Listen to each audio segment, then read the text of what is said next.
Considérons l'exercice suivant. Le but est de montrer que les droites HJ et HM sont perpendiculaires. Pour cela, nous allons montrer que le produit scalaire HJ/HM est nul. Commençons par analyser le degré de complexité des points de la figure. Les points de niveau 1 sont les points A, B, C, D du mot carré.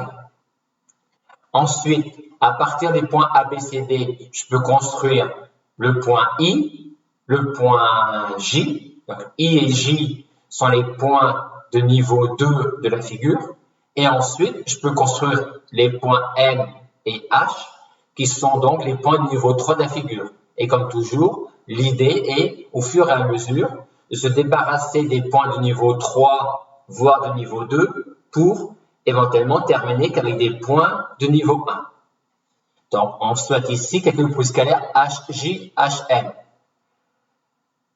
J est un point de niveau 2 et H et M sont des points de niveau 3. Comment me débarrasser de ces points-là? Pour M et J, c'est facile. Je vais écrire que 2HJ égale HA plus HD. Et de même, 2HM est égal à HA plus HI. Donc, le point I qui est là, je vais pouvoir m'en débarrasser en écrivant que 2 fois le vecteur HI égale HA plus HB. Après, j'utilise cela pour écrire 8 fois le produit scalaire HJ/HM, qui va de produit scalaire de 2HJ avec 4HM, ce qui va me donner ça. Ensuite, on développe. Et il y a un terme que je n'ai pas écrit, qui était le terme produit scalaire HD/HA, que je n'ai pas écrit car il est nul, vu que HA est perpendiculaire à HD. On se retrouve donc avec ça à calculer. Le produit scalaire HA/HA, le produit scalaire HA/HB, le produit scalaire HD/HB.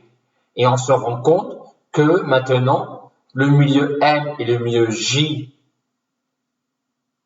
et on se rend compte maintenant que le point M et le point J n'apparaissent plus dans mon problème, donc j'ai déjà pu alléger ma figure. Maintenant, le point qui me pose problème, c'est le point H, qui était un point de niveau 3 de ma figure. Donc, je vais essayer de le supprimer quand je vais faire le produit scalaire. Pour cela, il faudrait qu'apparaissent sur le dessin des droites auxquelles appartient H et qui sont orthogonales à d'autres droites.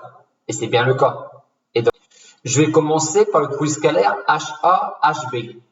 Produit scalaire HA/HB. Je vais garder le vecteur HA et pour le vecteur HB, je vais me débarrasser du point H en le déplaçant le long d'une droite perpendiculaire au vecteur HA.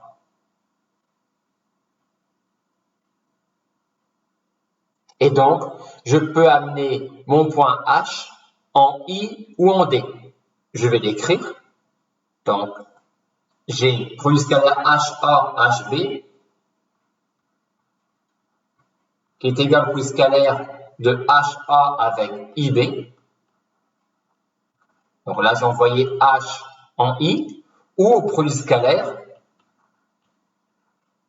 HA avec DB.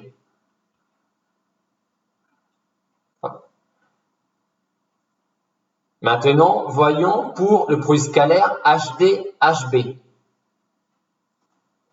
C'est exactement la même chose que précédemment.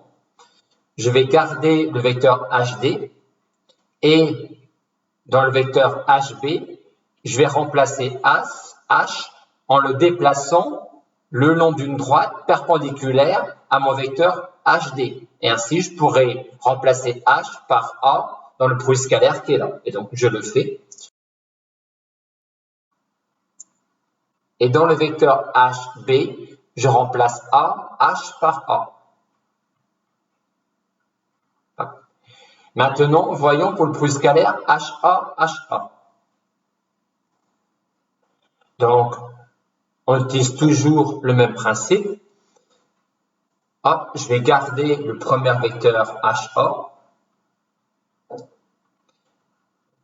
Et dans le second, je vais remplacer H en le déplaçant le long d'une droite perpendiculaire au vecteur HA. Et ainsi, je vais pouvoir l'envoyer en I ou en J.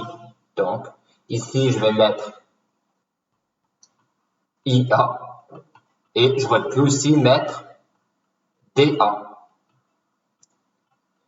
Maintenant, il faut que je fasse en fait une combinaison linéaire de ces quantités-là.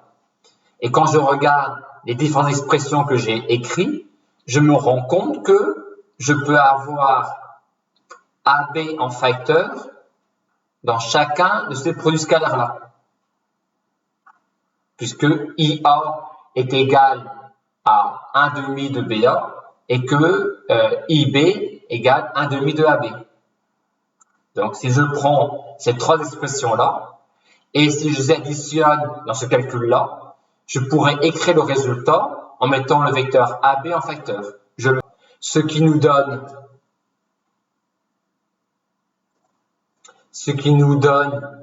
à l'intérieur HD moins HA, qui est rien d'autre que le vecteur AD.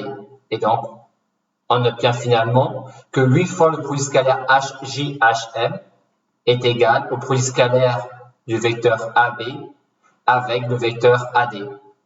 Hop. Et donc, vous voyez, à la fin, on est tombé uniquement sur des points de complexité de niveau 1. Et ce produit scalaire-là est nul, puisque j'ai un carré, donc AB est orthogonal à AD.